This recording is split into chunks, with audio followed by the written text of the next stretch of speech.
All right, welcome to the Jarvis Sam Show. This is actually a bonus episode. I got a couple of things I want to address because of the historic week that we had here in Houston, Texas.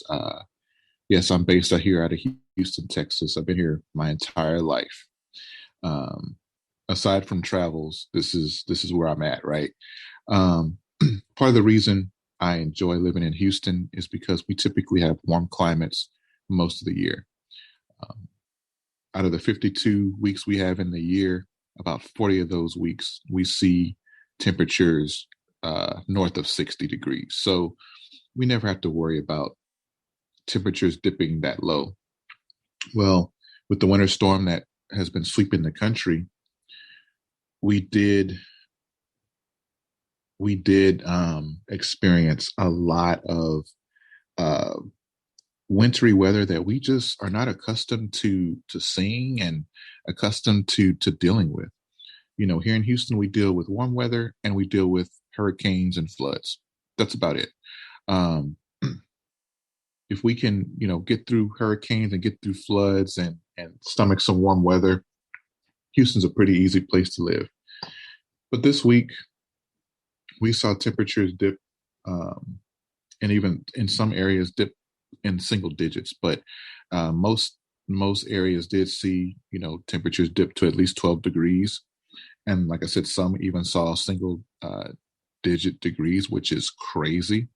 Being in Houston my whole life, which is over 30 years, I've never seen temperature dip below 20, maybe 19, 20 degrees. And it was like for one single day.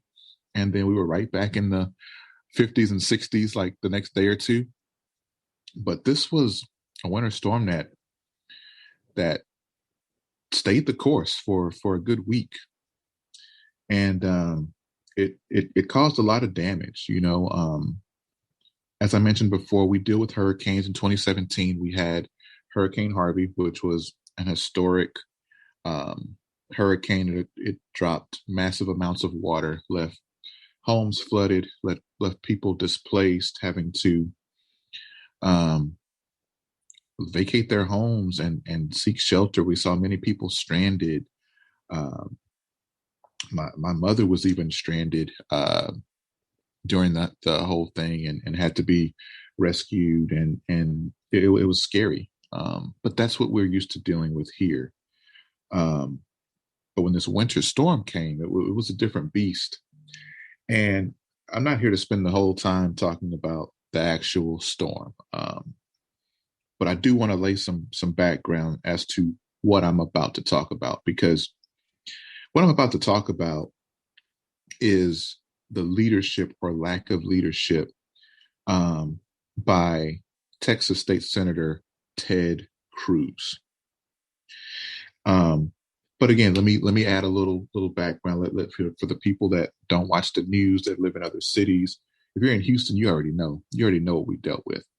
But the winter storm started blowing in Sunday evening, and when I tell you, from my home, we lost power at 2 a.m.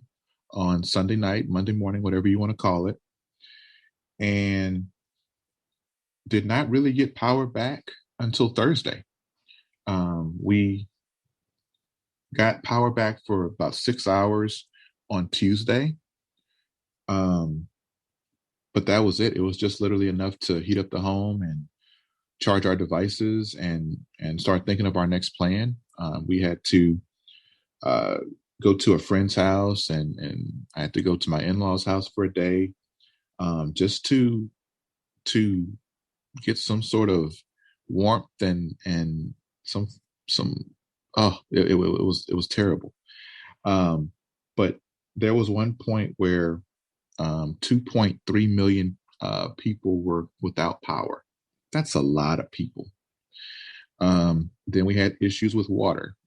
Most people were missing, the water wasn't working or the water pressure was low. Um, then we got on this ridiculous boil water notice because of, um, I guess, how the water is being sourced out, and it could be contaminated or contain like those brain eating parasites, the amoebas or whatever you call them. And so it was just a rough week. And you're talking about literally dealing with this on a really high level for about 4 days. So from Sunday night, Monday morning till about Thursday morning around 8, 9, it was some really tough conditions. It was tough to drive because again, our city is not built for this. I know there's cities that deal with this every single day, and the cities and states, they deal with it, and they they clear off the ice for people's driveways and the streets so that people can commute safely to work and whatnot. We don't have that here, so it's really tough. Well, Senator Ted Cruz apparently had a vacation scheduled with his family to go to Cancun, and he decided that this storm was not going to stop him from vacationing with his family. Now, as a person that works and earns vacation time and loves to spend time traveling and doing things uh, outside of the city and everything, I totally get that. I totally get that we need to disconnect. I totally get needing to have some downtime, spending time with the family. I trust me, I get all that. Um, but the timing, right? I think when you take certain positions, it comes with certain responsibilities. You can't. I think, and this is why I think a lot of people distrust the systems of government, because we go and we elect these officials and we expect them to do a job. They campaign and they say that they're going to do this and that, and then and you expect them to be upstanding citizens and great leaders, and in the time of crisis they disappear or they don't step up in the way that they really should in that time. When you think about what's going on, you having this historic freeze throughout the entire state of Texas. It wasn't just Houston, it was happening in Dallas, it's happening all across the state, right? um, and millions upon millions of people without power, without you know heat. People were dying in their homes because of it being so cold. People were getting desperate. People were using desperate means. They're turning their gas oven on to produce heat. But what they didn't realize was that it's producing carbon monoxide, and then they're getting carbon monoxide poisoning, and they're trapped in their homes, and they're dying from that. So you have people dying from the cold, dying from carbon monoxide poisoning because they're desperate, because they just want any form of warmth to keep their body warm. People turning on their cars in their garages without lifting the door because the garage door opener is not working and they didn't go do it manually.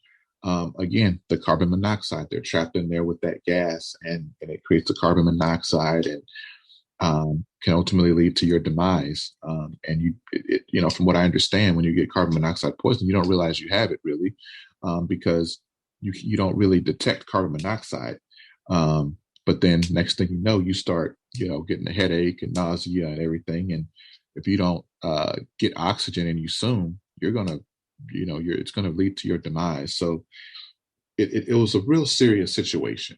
And this guy, and it's so funny. So the pictures I hear of him going to Cancun, he initially sent messages out to, I guess, some friends and neighbors that, he was leaving town and whatnot. And one of those neighbors leaked the pictures. That's got to be an awkward conversation when all this blows over. But, again, it just a poor example, and as a father, as a man, like even if you don't care about the people, which we know some of the politicians don't. Most of these politicians are in it for the title, in it for the power. in it to um, be able to go to the country club and talk about what they did and what positions they held. Um, but it's not leadership, man. Like that was a moment where, as a man, you could have stepped up and showed your family that, hey, we can go to Cancun next week, but my job needs me. Like this is what I signed up to do. And he could have canceled that. And now, would he have made a big difference had he been here? I don't know. I don't know what he could have done. I don't know. But at the end of the day, like at least be there, at least be in the front lines, at least be making calls, at least, be trying to do something to provide resources to people. Because as I mentioned before, you got people out here that are dying because of this unprecedented winter storm that we're getting.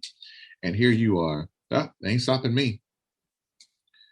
I think, I think I've always said, I think it's easy to lead when everything's good, when, when your business is booming, when, the economy's booming, when, everybody's, living large and cashing out big checks and everything. It's easy to lead and to be, um, holding that position, right? But the true mark of a leader is, how does he lead in those uncertain times? How does he lead in disaster? How does he maneuver? How does he get on the front lines? How does he communicate um, during this? Like how is he resourceful? Because that's when that's when the people need leaders, when things are going smooth. Hey, we don't, you don't need much leadership when things are going smooth, because things are going smooth. It's a things are on autopilot. And that's when you can go to Cancun and whatnot. But in the midst of a disaster, in the midst of chaos, is when, as a leader, you get to really show that it's not that I'm a senator. It's not that I am a director. It's not that I'm a manager. It's that, hey, I'm a leader, and this is how I'm going to lead. This is the legacy I want to leave. This is how I want to step up. Because, if you've ever read a John Maxwell book, you know the if you one of the things he always says is, if you can't serve others, then you can't lead. And this was the moment where people needed those in leadership, those in power, to be of service to them, because this is when they needed them the most. Um, you know, again, leadership is not your title. I've seen people with high titles that couldn't lead themselves out of a paper bag, right, of a wet paper bag. But then I've seen those that don't hold a title at all, but have the right heart, have the right passion, have the right desires, and all those things are in the right place, and they lead. I as I look through social media and I see, who stepped up to the plate and who's always stepping up. Trader Truth is always there. He's got the right heart. He from being, if we're talking titles, his title is rapper, right? His title is rapper. He is a rapper. He's a rap artist. And Ted Cruz is a senator. He's a senator. But who stepped up and led better? Trader Truth is the one that, I mean, and shout out to him, man. Like this isn't new to him. Like during Harvey, he was one of the biggest heroes in the city. He was displaced from his home, and during that time, he, instead of feeling sorry for himself or whatever, he got out there and got and mobilized and got boots on the ground to help other people. Because here's what Trey knew. Trey knew that when the storm passed, Trey was good. Trey's got money, uh, and Trey's going to be good. But some people don't have that luxury. Some people don't have uh, the resources and the things that, some people are one disaster away from being out of their home. Some people are one paycheck away from being evicted. Some people are one paycheck away from getting their lights turned off. Um, and that is why leadership is so important. Um, when I look at Mattress Mac, who is a icon here in Houston, he owns uh, these stores called Gallery Furniture. There's a few locations here in the Houston area, but he's so gracious. He always opens up his facilities to the public when things like this happen, offering them food and water and just shelter, just somewhere to be, to keep warm, or to just seek shelter. Um, and again, he didn't have to do that, but the servant heart, you can't teach a servant heart. You can't. Uh, I mean, maybe you can. Maybe somebody can take up some pointers, but the posture of the heart, man, is something that just it can't be that can't be taught. And some people just have it, some people don't. I saw that Lakewood Church was open. Um, that church got a lot of bad publicity when Hurricane Harvey hit, and uh, um, the general public felt that they didn't open their doors as quickly as they should. The reality was that it was a huge flood, and the parking garage had got flooded there. But they opened up their facilities right away this go around, and you didn't really hear a lot of people giving them credit. And you got to give credit what credit's due. You know when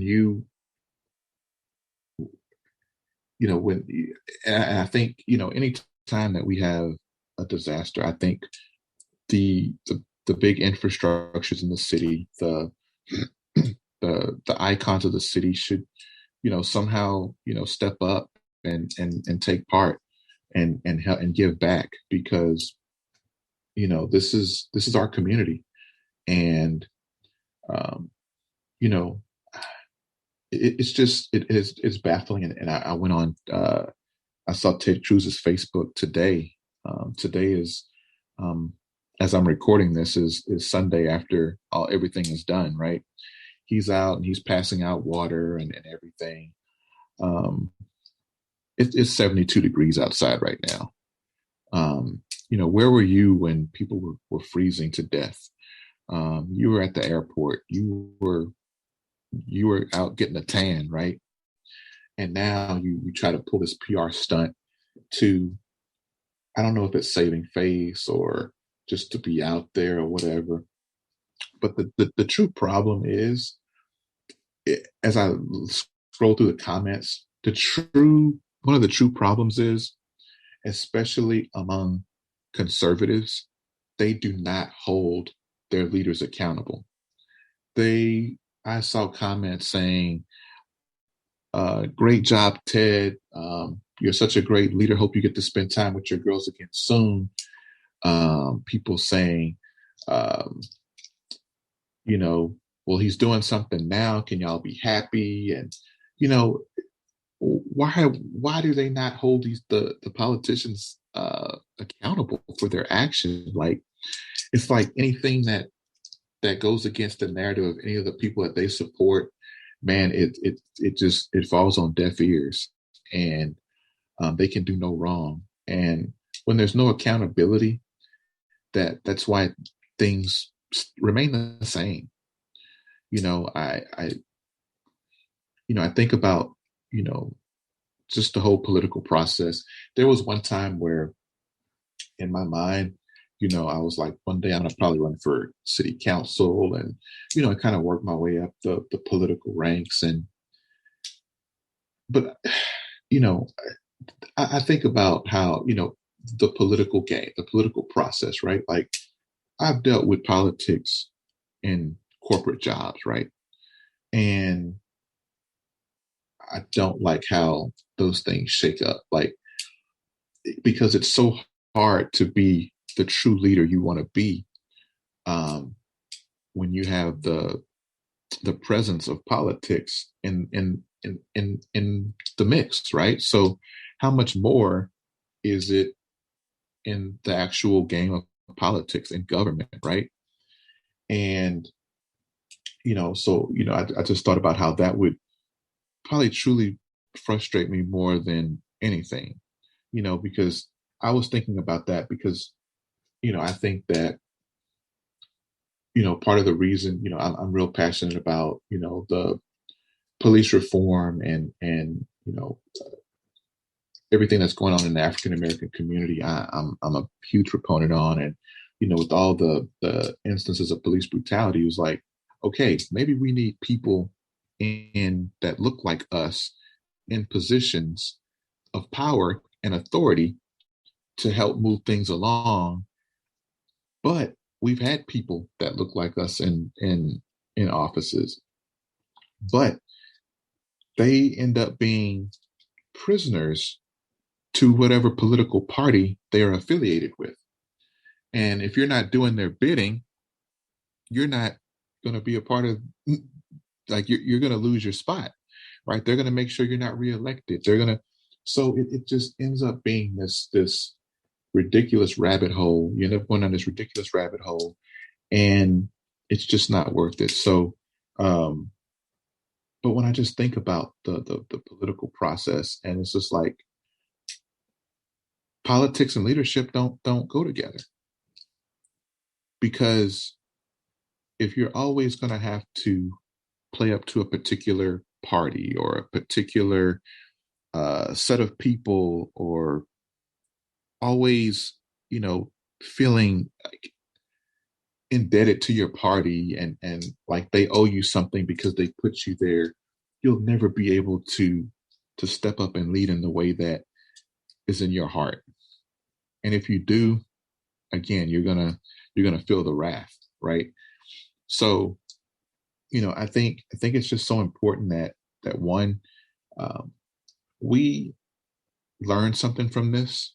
No matter where you are, I hope you learn something from this. And the lesson I want anyone to learn is that we cannot expect anyone elected to save us, because at the end of the day, people are people and they're going to do what they want to do, and they're going to let you down. So it's up to you to step up and learn what you need to learn to lead your family, to make sure you're not put in a position to where you are in just to be in a position to where you are expecting someone to lead a process that is their job, whether it's their job or not. Some people will not step up and do the right thing. And um and again, I don't know if him staying would have helped in any way with the people that passed away, but I'm sure as a senator you have some power, you have some connections, you have some resources, definitely more resources than the average Joe. And if you don't, what's really happening? Um but really disappointing. If this doesn't show you the character of this guy, um let's not forget he's also one of the ones who helped incite the riot on the Capitol back in January. Um, Ted Cruz is I hate that his name is Cruz, Cruz, because he's a white man. He's not, like, I know his dad has uh, Latin roots. I think he's of Cuban descent, but he could care less about any of that. He is a white man. He is a conservative. He is not a leader. He is an asshole, quite frankly. He's a jerk. Um, he should not be in a position of power of any sort um, because of his character. Um, I just, again,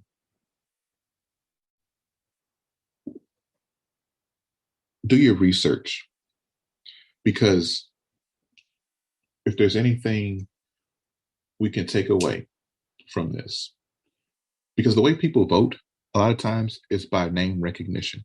And guess what? Ted Cruz's name is out there a lot right now. So for those that don't do their research or don't do the proper research, when it's time to vote again and the ballot's in front of them, they're going to be, oh, Ted Cruz, because it's that name familiarity, that name recognition. Do your research. Because when you do your research, you're going to pull up all the pictures of this guy taking the first trip out of Texas to get his family to the warm Cancun climate and leaving us to deal with it. Do your research.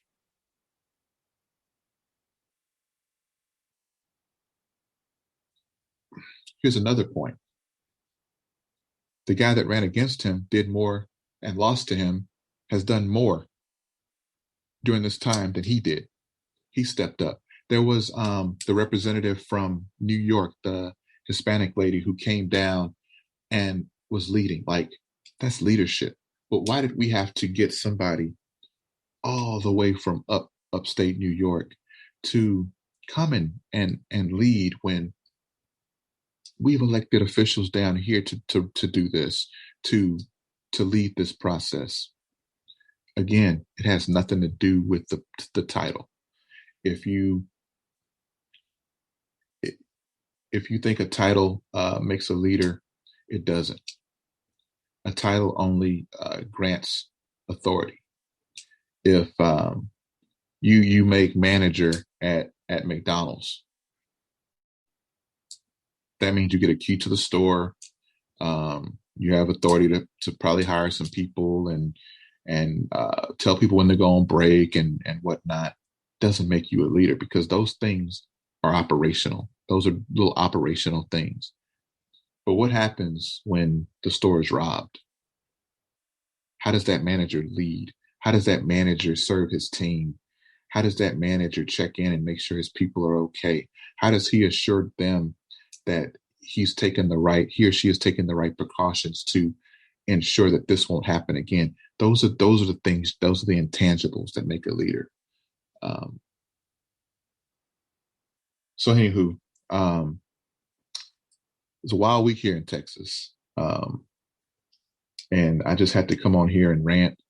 There was no structure to this. I didn't think it through very well. Like, most of my shows, this was a rant, but I also think that there was some nuggets in the rant that you can take and really think about, and make sure Ted Cruz is no longer our state senator.